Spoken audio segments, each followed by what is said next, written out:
प्यारे साथियों, स्वागत है आप सभी का आपके अपने चैनल में। फ्रेंड्स, हम बात करेंगे आज 50 महत्वपूर्ण प्रश्नों की, जिसमें जीके जीएस करंट अफेयर्स के प्रश्न होने वाले हैं। और यह बिहार एसएससी साथ ही बिहार पुलिस एग्जाम दोनों के लिए होने वाली है यह क्लास। तो बिल्कुल आप सभी को इन सभी प्रश्नों को अच्छे से पढ़ लेना है। चलिए आज की प्रश्नोत्तरी को हम शुरू करेंगे। उससे पहले आप सभी इस वीडियो को जल्दी से कर दें लाइक और चैनल को कर लें सब्सक्राइब, ताकि जब भी कोई सा भी प्रैक्टिस सेट आए तो उसका आपको लगातार वीडियो उपलब्ध हो सके। तो फ्रेंड्स, आप सभी इस डेली क्लास को अटेंड कर सकते हैं। इसके लिए आप सभी बिल्कुल लगातार यहाँ पर जुड़े रहिए। तो चलिए फ्रेंड्स, आज की जो क्लास है इसको हम फर्स्ट पर्सन से शुरू करेंगे और आपको टॉप 50 महत्वपूर्ण प्रश्न करवाएंगे, जो सभी सब्जेक्टों के होने वाले हैं, हिस्ट्री, ज्योग्राफी, पॉलिटिकल, इकोनॉमिक्स, सभी के। तो बने रहिए एंड तक। फर्स्ट पर्सन है, हुरंद जो जलप्रपात हैं वह किस नदी पर स्थित हैं। तो फ्रेंड्स, आपको किसी भी प्रश्न में डाउट लगे तो आप सभी कमेंट करके पूछ सकते हैं। तो आप सभी का क्या आंसर आएगा बताइए जल्दी से। आप 50 प्रश्नों में से कितने को राइट कर रहे हैं ये कमेंट करके बताना। अगर आप में से कोई भी 35 वाला सही कर रहा है तो जल्दी से कमेंट करें। आपके कमेंट को बाद में किसी और क्लास में आपके कमेंट को वापस यानी दोहराया जाएगा। तो दोस्तों, आप सभी का करेक्ट आंसर हो जाएगा श्रवण रेखा नदी, सी ऑप्शन करेक्ट आंसर हो जाएगा। किस किस का सी ऑप्शन है जल्दी से कमेंट करें। एपिग्राफी क्या होता है जल्दी से कमेंट करें, किसका क्या आंसर आ रहा है। साथियों, एपिग्राफी क्या होता है ये आपको बताना है। अगर आप बिहार डीएलएड एग्जाम की तैयारी कर रहे हैं तो 30 मार्च को आपका एग्जाम है, तो उसके लिए आपको बहुत यानी लंबी क्लास मिलने वाली है 100 प्रश्नों की। तो उसको भी आप अटेंड कर सकते हैं, जिसमें सभी सब्जेक्टों के प्रश्न होने वाले हैं। तो फ्रेंड्स, क्या आंसर आएगा। एपिग्राफी में जो अध्ययन होता है वो शिलालेखों का अध्ययन किया जाता है, ए ऑप्शन करेक्ट आंसर हो जाएगा। नेक्स्ट पर्सन है, एथलीट फुट रोग संबंधित हैं।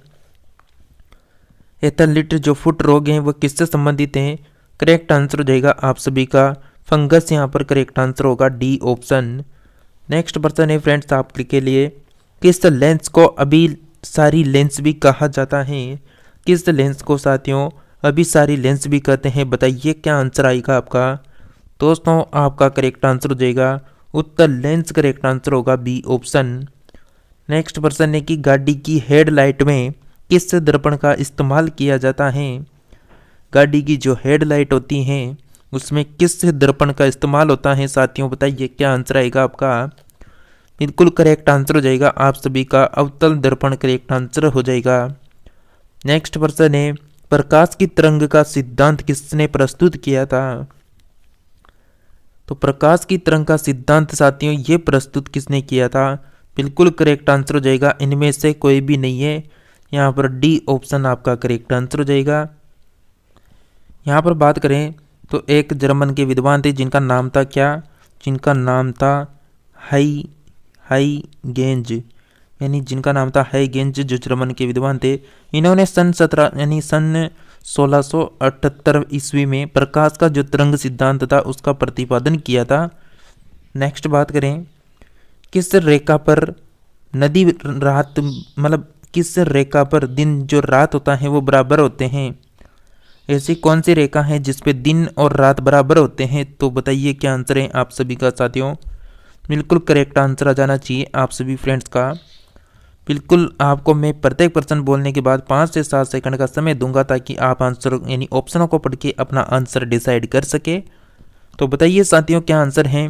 बिल्कुल आप सभी ने विषुवत रेखा यहाँ पर यानी करेक्ट किया होगा। नेक्स्ट बात करें कि भारत की सबसे चौड़ी नदी कौन सी हो जाएगी। तो जल्दी से बताइए फ्रेंड्स, भारत की सबसे चौड़ी नदी कौन सी हो सकती है, बताइए। गंगा, कावेरी, ब्रह्मपुत्र का या फिर कोसी नदी। साथियों करेक्ट आंसर हो जाएगा सी ऑप्शन ब्रह्मपुत्र नदी। किस किसने ब्रह्मपुत्र नदी किया है जल्दी से कमेंट करें। नेक्स्ट पर्सन की बात करें कि नेपोलियन बोनापार्ट किस देश का निवासी था, बताइए कि नेपोलियन जो बोनापार्ट है वो किस कंट्री का है। दोस्तों, अगर आप बिहार एसएससी की कर रहे हैं, बिहार पुलिस की कर रहे हैं, तो इस क्लास को रोजाना अटेंड करें। या जो आपको एक क्लास होती है वो सुबह 10 बजे मिलेगी, दूसरी क्लास आपको 4 बजे मिलेगी। अगर आप बिहार डीएलएड एग्जाम के लिए 1000 प्रश्नों की सीरीज देखना चाहते हैं जिसमें जीके जीएस करंट अफेयर्स होने वाला है 1000 प्रश्न, यानी 10 दिन बचे हुए, 30 मार्च को एग्जाम है, तो प्रत्येक क्लास में 100 प्रश्न आपको करवा दिया जाएगा। तो उस क्लास को अटेंड जरूर करें। आपका करेक्ट आंसर हो जाएगा नेपोलियन जो बोनापार्ट था वो फ्रांस का निवासी था। सी ऑप्शन आपका करेक्ट आंसर है। नेक्स्ट प्रश्न है कि बांदीपुर राष्ट्रीय उद्यान कहाँ पर स्थित है। सभी स्टूडेंट जल्दी से कमेंट करेंगे क्या आंसर रहेगा।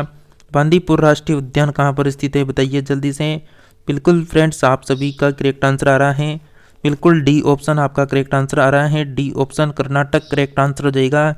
नेक्स्ट बात करें, सबसे अधिक भेदन क्षमता किसकी होती है, तो कौन सी किरणें होगी जिनकी सबसे ज़्यादा भेदन क्षमता होगी फ्रेंड्स बताइए जल्दी से। करेक्ट आंसर हो जाएगा फ्रेंड्स आप सभी का गामा किरणें करेक्ट आंसर होगा, सी ऑप्शन।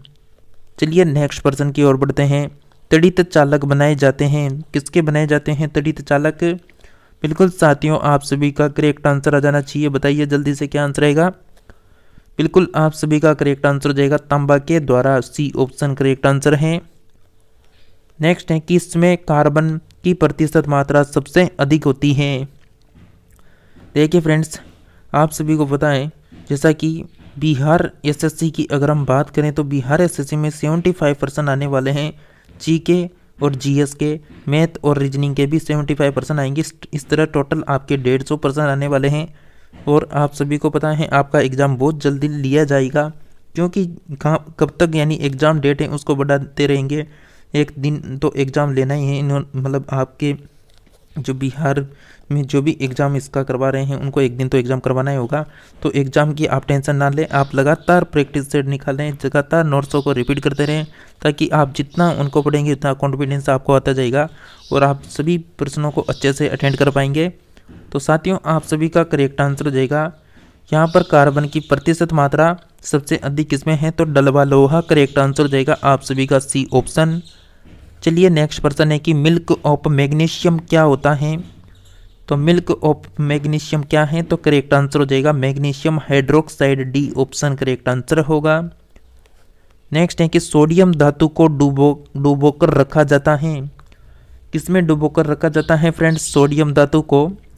साथियों करेक्ट आंसर हो जाएगा जो मिट्टी का तेल होता है उसमें डुबोकर रखा जाता है, डी ऑप्शन आपका करेक्ट आंसर है। नेक्स्ट है कि प्याज और लहसुन में जो गंध होती है वो किस कारण आती है फ्रेंड्स बताइए क्या आंसर आएगा। जल्दी से कमेंट करें कौन कौन यानी सही आंसर दे रहा है, देखते हैं। बिल्कुल फ्रेंड्स, आप सभी कमेंट कर पा रहे हैं पोटेशियम, बी ऑप्शन आपका करेक्ट आंसर हो जाएगा। पोटेशियम के कारण लहसुन और प्याज में गंध आती है। नेक्स्ट प्रश्न है आपका, सोने के आभूषण बनाने के लिए किस धातु का इस्तेमाल किया जाता है। सोने के आभूषण बनाने के लिए किस धातु का इस्तेमाल किया जाता है फ्रेंड्स बताइए। बिल्कुल डी ऑप्शन आपका करेक्ट आंसर हो जाएगा, तांबा का इस्तेमाल किया जाता है फ्रेंड्स। चलिए नेक्स्ट प्रश्न की बात करें, मोनोजाइट किसका अयस्क होता है, जो मोनोजाइट होता है वो किसका अयस्क होता है। बिल्कुल साथियों करेक्ट आंसर हो जाएगा आप सभी का थोरियम, ऑप्शन नंबर ए। ध्यान रखें आप फ्रेंड्स, आप 15 प्रश्नों से कितने को राइट कर पाते हैं कमेंट करके जरूर बताना, ताकि आपको पता लगे कि आप कितनी तैयारी कर रखी हैं आपने जीके जीएस में। कौन सी धातु है जो कमरे के ताप पर द्रव अवस्था में पाई जाती है। और जितने भी प्रश्न आपको अभी करवाए जा रहे हैं बिहार एसएससी और बिहार पुलिस के लिए, ये किसी ना किसी एग्जाम में पूछे भी जा चुके हैं ये प्रश्न। तो फ्रेंड्स आपका क्या आंसर आएगा, बिल्कुल करेक्ट आंसर हो जाएगा सी ऑप्शन, सॉरी सी नहीं, ब्रोमीन करेक्ट आंसर होगा आपका। ये ऑप्शन आपको ध्यान रखना है, यहाँ पर कमरे के ताप पर द्रव अवस्था में जो होती हैं वो ब्रोमीन होती हैं। नेक्स्ट की बात करें कि रेडियो कार्बन डेटिंग में जो है वो किसका निर्धारण किया जाता है। तो फ्रेंड्स क्या आंसर आएगा, रेडियो कार्बन डेटिंग में किसका निर्धारण किया जाता है बताइए। बिल्कुल आप सभी का करेक्ट आंसर हो जाएगा जीवाश्म की जो आयु होती है, सी ऑप्शन आपका करेक्ट आंसर हो जाएगा। चलिए नेक्स्ट है कि सिंदूर का रासायनिक सूत्र क्या होता है। सिंदूर का जो है रासायनिक सूत्र क्या होता है बताइए। तो फ्रेंड्स आप सभी का बिल्कुल करेक्ट आंसर हो जाएगा मर्क्यूरिक सल्फाइड करेक्ट आंसर हो जाएगा, बी ऑप्शन ध्यान रखना है। नेक्स्ट प्रश्न है कि सबसे कठोर धातु कौन सी है। सबसे कठोर धातु आपको देखनी है कौन सी हो जाएगी यहाँ पर। बिल्कुल आप सभी का सही आंसर आ रहा है, बिल्कुल जैसा कि आपने बताया platinum, C option correct answer हो जाएगा। फ्रेंड्स उससे पहले आप सभी ने जल्दी से क्लास को लाइक नहीं किया तो लाइक कर दें और जल्दी से चैनल को सब्सक्राइब कर लेना है, ताकि जब भी हमारा कोई सा भी प्रैक्टिस सेट आए Bihar SSC, Bihar DElEd, Bihar police के लिए, तो आपको लगातार यहाँ पर प्रैक्टिस सेट उपलब्ध हो सके। तो सभी सिलेक्टेड पर्सनों की प्रश्नोत्तरी लगातार अटेंड करने के लिए चैनल को सब्सक्राइब करके रखें और अपने दोस्तों को भी शेयर कर दें। नेक्स्ट प्रश्न है कि आदर्श गैस की आंतरिक ऊर्जा किस पर निर्भर करती है? बल पर, दाब पर, कोणीय संवेग पर, ताप पर? बताइए क्या आंसर आएगा आप सभी का, जल्दी से बताइए। आदर्श गैस की जो आंतरिक ऊर्जा है वह निर्भर करती है ताप पर। डी ऑप्शन आपका करेक्ट आंसर हो जाएगा। नेक्स्ट बात करें कि इलेक्ट्रॉन ग्रहण करने वाली जो प्रवृत्ति है वह क्या कहलाती है? इलेक्ट्रॉन ग्रहण करने वाली जो प्रवृत्ति होती है साथियों यह कहलाती है अवकरण के द्वार, यानी डी ऑप्शन आपको ध्यान रखना है। नेक्स्ट बात करें कि कांच पर लिखने के लिए किस अम्ल का प्रयोग किया जाता है? कांच पर लिखने के लिए किस अम्ल का प्रयोग किया जाता है फ्रेंड्स बताइए। साथियों करेक्ट आंसर हो जाएगा हाइड्रोजन क्लोराइड अम्ल, करेक्ट आंसर हो जाएगा हाइड्रोजन क्लोराइड अम्ल, बी ऑप्शन करेक्ट आंसर है हमारा। चलिए नेक्स्ट प्रश्न की ओर बढ़ते हैं कि सबसे हल्की धातु कौन सी होती है? बताइए फ्रेंड्स क्या आंसर आएगा। सबसे हल्की धातु होती है लिथियम, बी ऑप्शन ध्यान रखें। नेक्स्ट बात करें कि दवा बनाने के लिए किसका इस्तेमाल किया जाता है? दवा बनाने के लिए साथियों दवा बनाने के लिए किया जाता है बेंजोइक अम्ल का, ए ऑप्शन आपको ध्यान रखना है। नेक्स्ट बात करें कि राष्ट्रीय रासायनिक प्रयोगशाला कहाँ पर स्थित है? राष्ट्रीय रासायनिक प्रयोगशाला कहाँ पर स्थित है फ्रेंड्स बताइए। फ्रेंड्स आप सभी का करेक्ट आंसर हो जाएगा पुणे, यहाँ पर करेक्ट आंसर हो जाएगा डी ऑप्शन। नेक्स्ट बात करें कि मोमबत्ती का जलना क्या कारण है? तो मोमबत्ती के जलने का क्या कारण होगा फ्रेंड्स बताइए। बिल्कुल फ्रेंड्स एक पर्सन जो है आपके एग्जाम के लिए वेरी वेरी इंपॉर्टेंट है, तो बिल्कुल इनको ध्यान रखें। आप सभी का करेक्ट आंसर हो जाएगा मोमबत्ती का जलना क्या कारण होता है? रासायनिक एवं भौतिक परिवर्तन दोनों होते हैं, डी ऑप्शन ध्यान रखें। नेक्स्ट है कि आतिशबाजी में हरा रंग किसकी उपस्थिति के कारण से होता है? आतिशबाजी में जो हरा रंग होता है वह किसकी उपस्थिति के कारण होता है फ्रेंड्स बताइए। बिल्कुल फ्रेंड्स आप सभी का करेक्ट आंसर हो जाएगा आतिशबाजी में जो हरा रंग होता है वह किसके कारण होता है? बेरिलियम के कारण होता है, सी ऑप्शन करेक्ट आंसर है। नेक्स्ट प्रश्न की ओर बढ़ते हैं कि प्राकृतिक वर्ण का सिद्धांत का प्रतिपादन किसने किया था? प्राकृतिक वर्ण का जो सिद्धांत है उसका प्रतिपादन किसने किया था? साथियों करेक्ट आंसर हो जाएगा बिल्कुल चार्ल्स डार्विन, करेक्ट आंसर है ए ऑप्शन आपका। नेक्स्ट प्रश्न है कि वन अनुसंधान यानी जो वन अनुसंधान केंद्र है वह कहाँ पर स्थित है? तो वन अनुसंधान केंद्र कहाँ पर स्थित है फ्रेंड्स बताइए जल्दी से। बिल्कुल आप सभी का करेक्ट आंसर हो जाएगा देहरादून, बी ऑप्शन ध्यान रखना है आप सभी को। नेक्स्ट प्रश्न की बात करें कि पौधे के किस भाग से हल्दी प्राप्त की जाती है? पौधे का कौन सा भाग है जहाँ से हल्दी प्राप्त की जाती है फ्रेंड्स बताइए। बिल्कुल प्यारे साथियों आप सभी का करेक्ट आंसर आ चुका है तना से, डी ऑप्शन आपको ध्यान रखना है। नेक्स्ट है कि हरे फलों को पकाने के लिए किस गैस का इस्तेमाल किया जाता है? जैसा कि आप सभी को पता है हरे फलों को पकाने के लिए किसका इस्तेमाल होता है? एसिटिलीन गैस आपको ध्यान रखना है, सी ऑप्शन।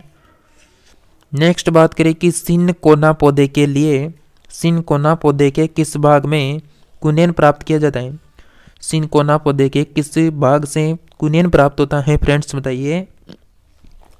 देखिए आप सभी फ्रेंड्स जल्दी से क्लास को शेयर नहीं कर रहे हैं तो जल्दी से शेयर कर दें ताकि अधिक से अधिक फ्रेंड्स को यानी इसका लाभ उठा सके और आपके शेयर करने से किसी का भला हो सकता है, तो बिल्कुल आपको शेयर करना चाहिए। तो साथियों आप सभी का करेक्ट आंसर क्या आएगा? बिल्कुल तना की छाल करेक्ट आंसर हो जाएगा, ए ऑप्शन। नेक्स्ट प्रश्न है कि प्रोटीन सबसे अधिक कहाँ पाया जाता है? प्रोटीन सबसे अधिक कहाँ पाया जाता है फ्रेंड्स बताइए। बिल्कुल साथियों आप सभी का करेक्ट आंसर हो जाएगा यहाँ पर डी ऑप्शन आपको ध्यान रखना है। चलिए नेक्स्ट प्रश्न है मानव द्वारा सबसे पहले किस अनाज का उपयोग किया जाता था? मानव द्वारा सबसे पहले किस अनाज का उपयोग किया जाता था? बिल्कुल जो आपको ध्यान रखना है ए ऑप्शन। नेक्स्ट है कि भारतीय दलहन अनुसंधान केंद्र कहाँ पर स्थित है? फ्रेंड्स बताइए, भारतीय दलहन अनुसंधान केंद्र कहाँ पर स्थित है? बिल्कुल करेक्ट आंसर है आप सभी साथियों का कानपुर, यहाँ पर करेक्ट आंसर हो जाएगा बी ऑप्शन। नेक्स्ट बात करें कि फूल गोभी खाने योग्य बाग कौन सा है?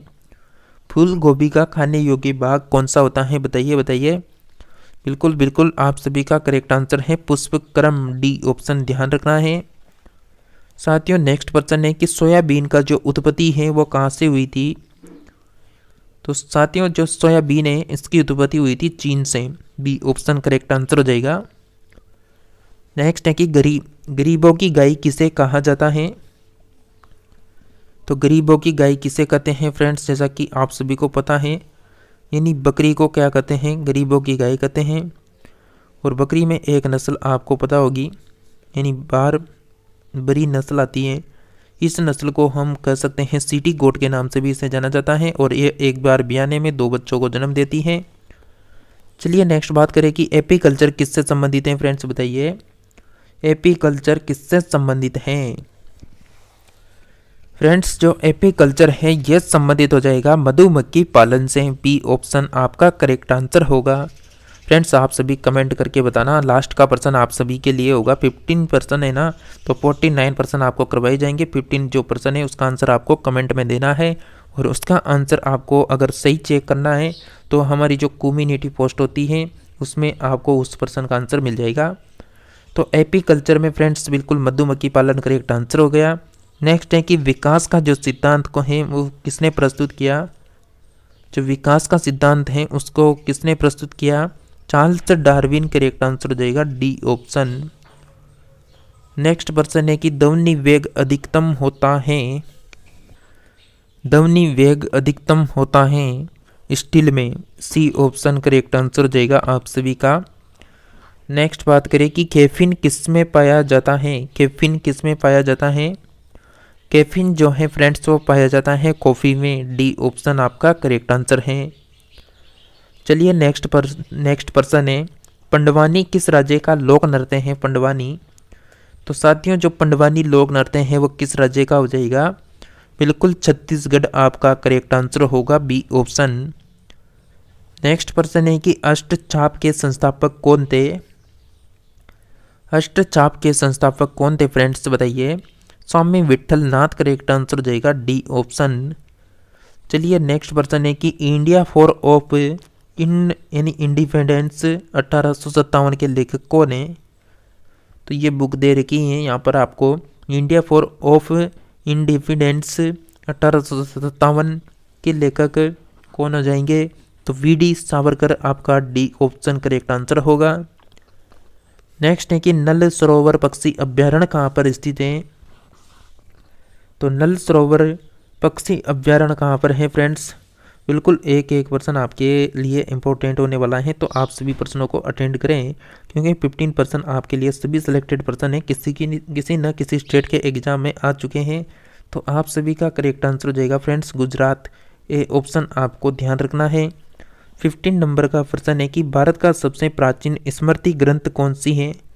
मत्स्य पुराण, नारद स्मृति, विष्णु पुराण या मनु स्मृति?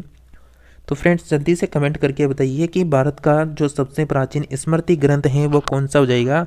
इसका जवाब आप सभी को इसी कमेंट बॉक्स में देना है और सही आंसर इसका चेक करना है तो कम्युनिटी पोस्ट आती है, प्लेलिस्ट के पास में ऑप्शन होता है, वहाँ पर आपको इसका आंसर देखने को मिलेगा। जब भी यह क्लास अपलोड हो जाएगी, जब आप इस वीडियो को देख रहे होंगे तब आपको इसका आंसर भी वहीं पर मिल जाएगा, तो आप उस आंसर को वहाँ से चेक कर सकते हैं 15 नंबर के आंसर को।